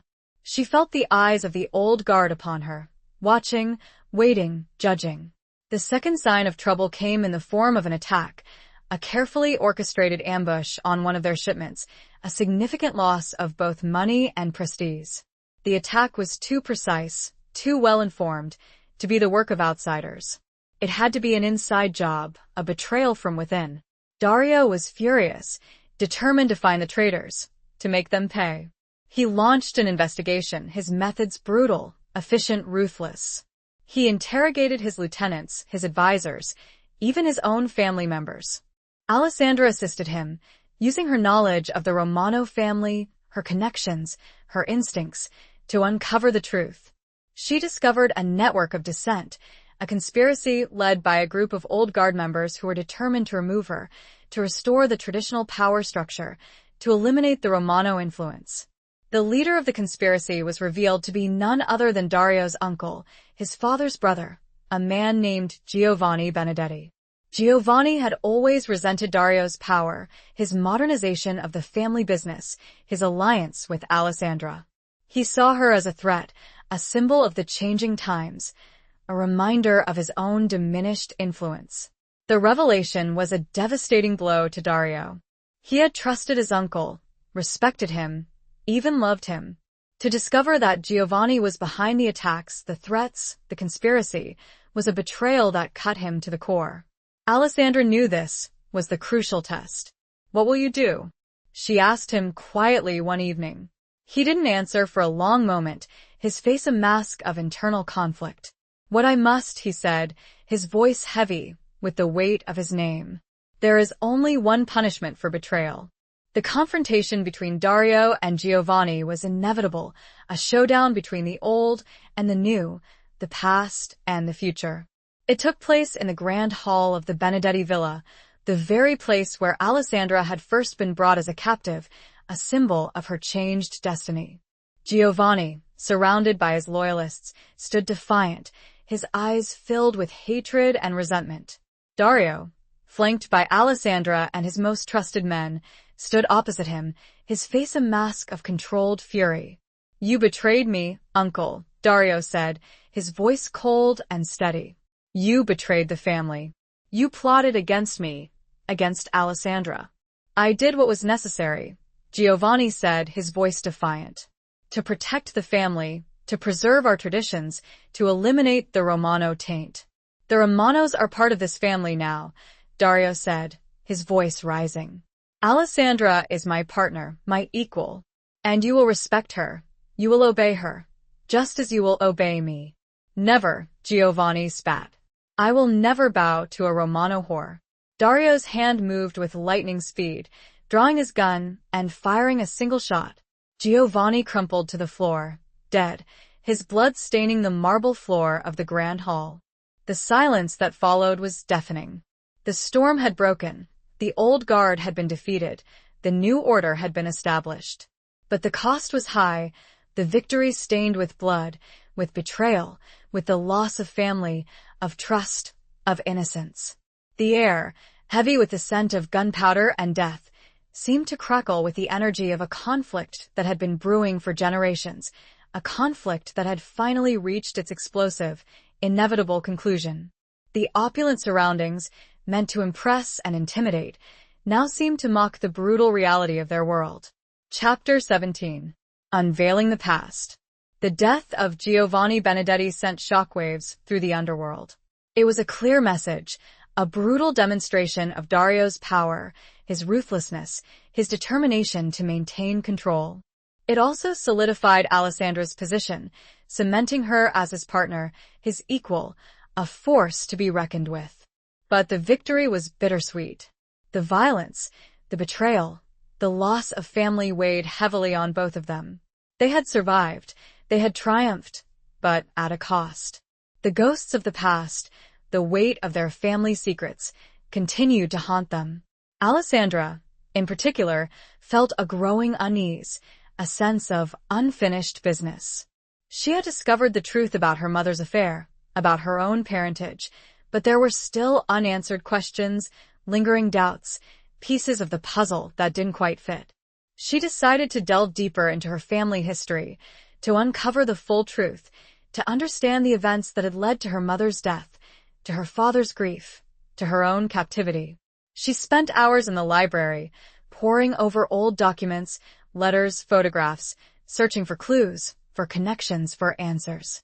She discovered a hidden compartment in her father's old desk, a secret drawer containing a collection of letters, written by her mother to Lorenzo Benedetti, Dario's father. The letters were passionate, filled with love, longing, and a desperate plea for him to choose her, to leave his family, to be with her. But there was also a final letter, a letter that had never been sent, a letter that revealed a shocking truth. Isabella Romano had discovered that Lorenzo was not just involved in organized crime, but that he was planning a move that would have devastating consequences for her own family, for the Romanos. He was planning to betray them, to eliminate them, to consolidate his power. Isabella had confronted him, threatening to expose his plans, to warn her husband. Lorenzo had begged her to stay silent, to trust him, to believe that he loved her. But Isabella had refused, determined to protect her family, even at the cost of her own life. The letter ended abruptly, unfinished, a testament to the sudden, violent end of her life. Alessandra realized, with a chilling certainty, that Lorenzo Benedetti had killed her mother. He had silenced her, to protect his secrets, to prevent her from exposing his plans. The discovery was a devastating blow. She had known that her mother's death was not an accident, that it was connected to the dangerous world of the mafia. But to learn that her own biological father had been her killer, that he had betrayed her mother's love, her trust, was a truth that shattered her, leaving her reeling with grief, anger, and a burning desire for revenge. She confronted Dario with the letters, with the truth she had uncovered. He listened in silence, his face a mask of pain, his eyes filled with a mixture of shock, disbelief, and a growing horror. "I didn't know," he said, his voice barely a whisper. "I swear, Alessandra, I didn't know. My father, he never told me. He kept it a secret, buried it deep. He killed her," she said, her voice trembling with rage. "He killed my mother. And your uncle knew. They all knew. They kept it a secret, they protected him, they lied to you, to me, to everyone." Dario reached out to her, his hand shaking. "Alessandra," she recoiled from his touch, her eyes blazing. "Don't," she said, her voice cold. "Don't touch me. Don't pretend that you care. You're a Benedetti. You're just like him. You're all liars, murderers, betrayers." She turned and fled, running from the villa, from Dario, from the truth that had shattered her world. She ran into the night, the darkness enveloping her, mirroring the darkness within her, the pain, the anger, the betrayal that consumed her. The carefully constructed partnership, the fragile trust, the forbidden love, all of it seemed to crumble around her, leaving her alone, adrift, in a world that had once again become a cruel and unforgiving place. The past, she realized, was not dead. It was alive, a festering wound that had never healed, a poison that continued to contaminate everything it touched. Chapter 18. Roads to Redemption. Alessandra's flight from the villa marked a period of profound isolation and introspection. She found refuge in a small, secluded cottage on the outskirts of Rome, a property owned by her family, long forgotten, a place where she could be alone with her thoughts, her grief, her anger. She spent her days walking in the nearby woods, finding a solace in the quiet solitude of nature. She replayed the events of the past few months in her mind, over and over, trying to make sense of it all, trying to understand her feelings, her choices, her future. She was torn between her love for Dario and her hatred for his father, her desire for revenge and her need for peace, her loyalty to her family and her connection to the Benedettis. She was caught between two worlds, two identities, two destinies. She knew that she couldn't stay hidden forever, that she had to make a decision, to choose a path, to face the consequences of her actions. She had to decide whether to embrace her Benedetti heritage, to forgive Dario, to continue their partnership, or to walk away, to sever all ties, to seek her own revenge. Meanwhile, Dario was devastated by Alessandra's departure. He searched for her tirelessly, using all his resources, his contacts, his influence, to find her. He was consumed by guilt, by remorse, by a desperate need to make amends, to explain, to beg for her forgiveness. He finally found her, tracked her down to the secluded cottage. He arrived unannounced, his face haggard, his eyes filled with a mixture of hope and fear. She was sitting on the porch, watching the sunset, her face pale, her eyes haunted. She looked up as he approached, her expression unreadable. "Alessandra," he said, his voice hoarse. "I had to find you. I had to talk to you." She didn't respond, her gaze fixed on him, her body tense, her emotions guarded. He sat down beside her, keeping a respectful distance. "I know I can't undo what my father did," he said, his voice heavy with emotion. "I can't bring your mother back. I can't erase the past. But I can tell you that I'm not him. I'm not my father. I would never hurt you, Alessandra. I would never betray you. You lied to me, she said, her voice cold. You kept the truth from me. I didn't know the truth, he said, his voice pleading. I swear, Alessandra, I didn't know. I was as shocked as you were when you showed me those letters. But you suspected, she said, her voice accusing. You knew something was wrong. You knew about your father's affair, about the connection to my family. You just didn't want to face the truth. He nodded, his head bowed. You're right. I was afraid. Afraid of what I might find. Afraid of losing you. Afraid of destroying the fragile peace we had built. He looked up at her, his eyes filled with tears. I love you, Alessandra, he said, his voice raw with emotion. I know it's wrong. It's forbidden, it's complicated. But I can't help it. I love you more than anything in this world. And I can't lose you. His words, his confession, touched her deeply. She saw the sincerity in his eyes, the pain in his voice, the depth of his love. She knew that he was telling the truth, that he was not his father, that he was a good man, a man who had been trapped by his own past, his own family, just as she had. She reached out, her hand touching his. The touch was tentative, hesitant, but it was a connection, a spark of hope, a sign that the wounds might begin to heal. The path to redemption, however long, had a start. I don't know if I can forgive you, she said, her voice soft but firm. I don't know if I can forget what your father did. But I know that I don't want to lose you either. He took her hand in his grip tight, his eyes filled with gratitude and a renewed determination. We'll find a way, Alessandra, he said, his voice filled with hope. We'll find a way to heal, to forgive, to build a future together. A future free from the shadows of the past, a future based on trust, on honesty, on love. The setting sun cast long shadows, a metaphor perhaps, for the challenges ahead. But in the shared silence, in the tentative touch, there was a glimmer of hope, a promise of redemption, a possibility of a new beginning. The road ahead would be difficult, but they would face it together. Chapter 19. The Heart's Reckoning. The reconciliation between Alessandra and Dario was not a sudden, dramatic event, but a slow, gradual process of healing, of rebuilding trust, of forging a new understanding.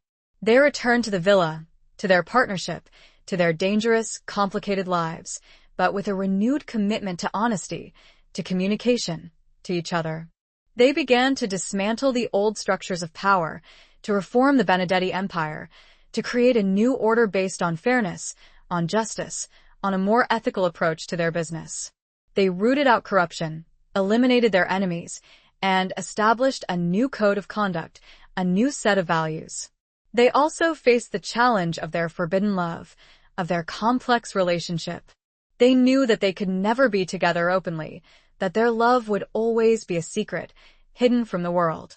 But they accepted that reality, embracing their bond, cherishing their private moments, finding solace in each other's company. They sought counseling, a modern solution to an ancient problem.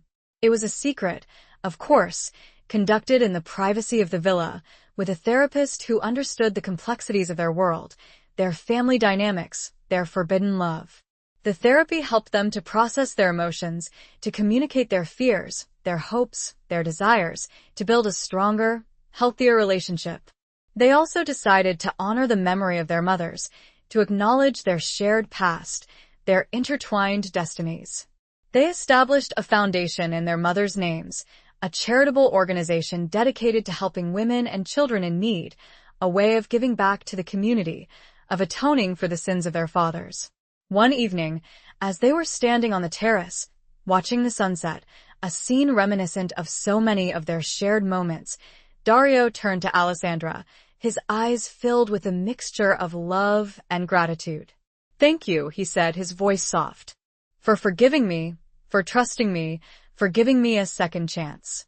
Thank you, she replied, her voice equally soft. For being honest with me, for being vulnerable, for showing me that you're not your father. He reached out, his hand cupping her cheek, his thumb tracing the curve of her jawline. I love you, Alessandra, he said, his voice a low, husky whisper. I love you more than words can say. She leaned into his touch, her eyes closing, her body responding to his nearness. I love you too, Dario, she whispered, her voice trembling with emotion. I love you more than I ever thought possible. He lowered his head, his lips brushing against hers, a gentle, tender kiss that sealed their bond, their love, their commitment to each other. The kiss deepened, becoming more passionate, more desperate, a release of all the emotions, the unspoken desires, the forbidden longing that had been simmering between them for so long. They broke apart, breathless, their eyes locked, their bodies trembling. They knew that their love would always be a challenge, a secret, a source of both joy and pain. But they were ready to face it, together, to embrace their destiny, to build a future based on love, on trust, on forgiveness. The sunset painted the sky in hues of orange, red, and purple, a breathtaking display of beauty and hope. The air was warm and balmy, the scent of jasmine and night-blooming cereus heavy in the air. The world seemed to hold its breath, witnessing their love, their commitment, their promise of a new beginning. They looked at each other and smiled, a true smile. They had faced the abyss, confronted their demons, and emerged stronger, more resilient, more in love than ever before.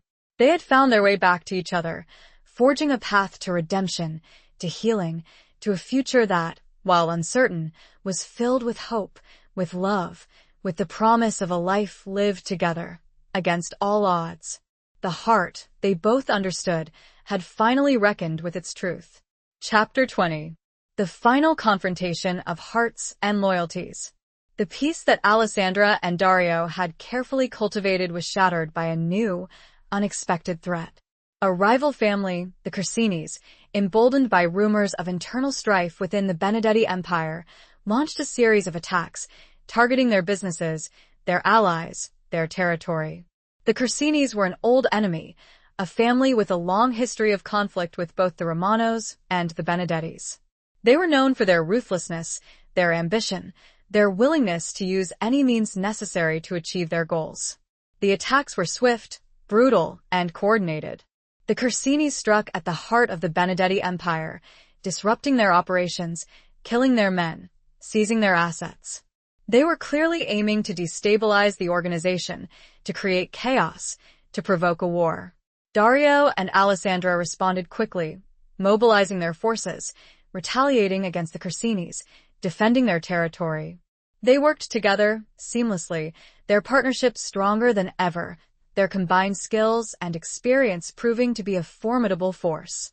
But the Corsinis were relentless, their attacks escalating, their methods becoming more and more savage.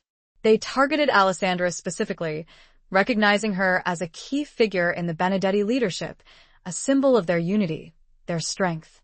They sent her threats, they attempted to kidnap her, they even tried to assassinate her, narrowly missing her in a drive by shooting that left her shaken but unharmed. Dario was furious, his protective instincts kicking into overdrive. He doubled her security. He insisted on accompanying her everywhere. He vowed to make the Corsinis pay for their audacity. But Alessandra refused to be intimidated. She was determined to fight back, to defend her family, her partner, her empire. She took an active role in the conflict, planning strategies, leading operations, even participating in direct confrontations with the Corsinis. The conflict reached a climax in a final, decisive showdown, a battle that would determine the fate of both families, the future of the underworld. The location was a sprawling industrial complex on the outskirts of Rome, a neutral territory where the two families had agreed to meet, to negotiate, to fight, to settle their differences once and for all. Dario and Alessandra arrived with their forces, their men armed and ready. The Corsinis, led by their ruthless patriarch, Don Carlo Corsini, were waiting for them, their faces grim, their eyes filled with hatred and ambition. Benedetti, Don Carlo said, his voice a low growl. We meet again. This time, there will be no negotiation, no compromise. Only one family will walk away from here tonight. So be it, Corsini, Dario replied, his voice cold and steady. We are ready for you. The battle that ensued was brutal, chaotic, a savage clash of wills, of weapons, of loyalties. Men fought and died, blood spilled on the concrete floor, the air filled with the sounds of gunfire, screams, and the clash of steel. Alessandra fought alongside Dario, her courage, her skill, her determination proving to be invaluable. She was a warrior, a leader, a force to be reckoned with. She fought not just for her family, her empire, but for her love, for Dario, for the future they had vowed to build together. In the midst of the battle, Alessandra found herself face to face with Don Carlo Corsini. He was an older man, but still strong, still dangerous, his eyes filled with a lifetime of violence, of hatred, of ambition. "You," he spat, his voice filled with contempt.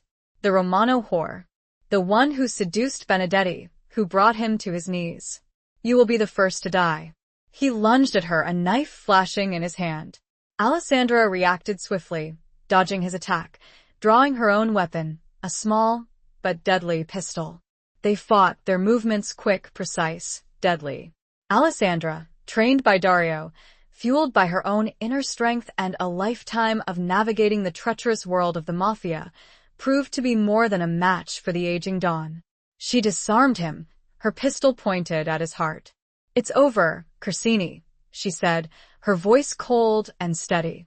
"You lost." He glared at her, his face contorted with rage and defeat. "You may have won this battle, Romano," he said, his voice trembling. "But you will never win the war. The Corsinis will never forget, never forgive.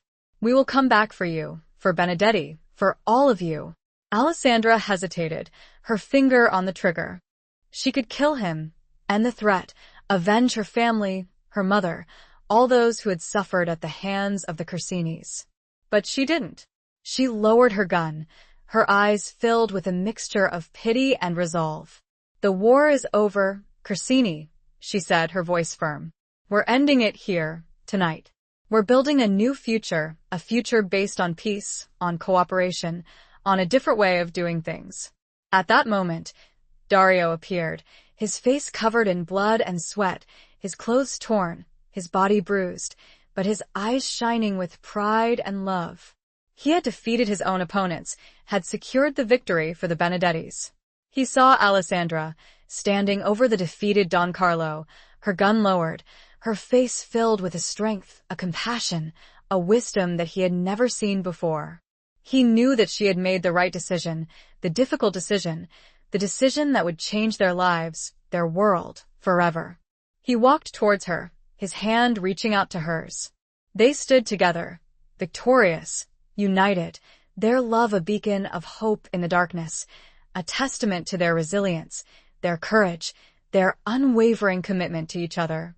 The final confrontation had tested their hearts, their loyalties, their love, and they had emerged stronger, more united, more determined than ever to build a new future, a future free from the violence, the hatred, the betrayals of the past. The battle was over and the echo of gunshots began to fade. Epilogue. The years that followed the final confrontation with the Corsinis were a time of peace, prosperity, and transformation for the Benedetti Empire and for Alessandra and Dario. They consolidated their power, not through violence and intimidation, but through diplomacy, negotiation, and strategic alliances. They reformed their businesses, investing in legitimate ventures, creating opportunities for their people, building a legacy that was based not on fear, but on respect.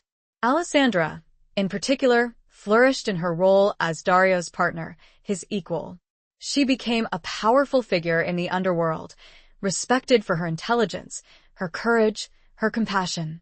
She championed the rights of women. She supported education and healthcare initiatives.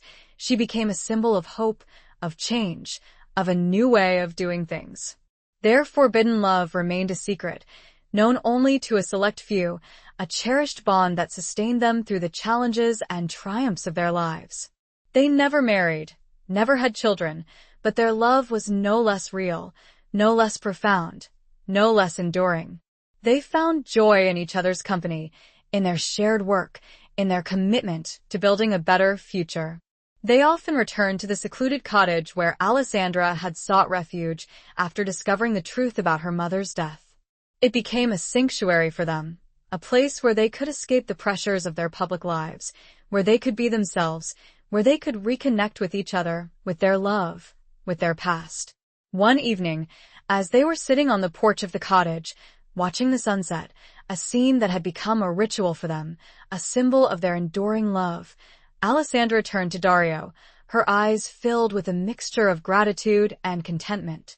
"We did it," she said, her voice soft. "We built a new life, a new world. We broke the cycle of violence, of hatred, of betrayal." Dario smiled, his hand reaching out to hers. "We did it together," he said, his voice equally soft. "We couldn't have done it without each other." He leaned in, his lips brushing against hers, a gentle, tender kiss that spoke volumes of their love, their commitment, their journey together. The kiss deepened, a testament to the enduring passion, the unwavering bond that had sustained them through so much. They broke apart, breathless, their eyes locked, their hearts filled with a love that had defied all odds, that had overcome all obstacles, that had transformed their lives, their world. The sunset painted the sky in hues of gold, pink, and lavender, a breathtaking display of beauty and peace. The air was warm and still, the scent of wildflowers and damp earth filling their senses. The world seemed to hold its breath, acknowledging their love, their triumph, their enduring legacy. They had found their redemption, their peace, their happiness, not in the shadows of the past, but in the light of their love, in the promise of a future they had built together, a future that was filled with hope, with possibility, with the enduring power of the human heart to heal, to forgive, to love. And they looked at each other and smiled, a knowing, loving, and peaceful smile. A shared truth, a future secured.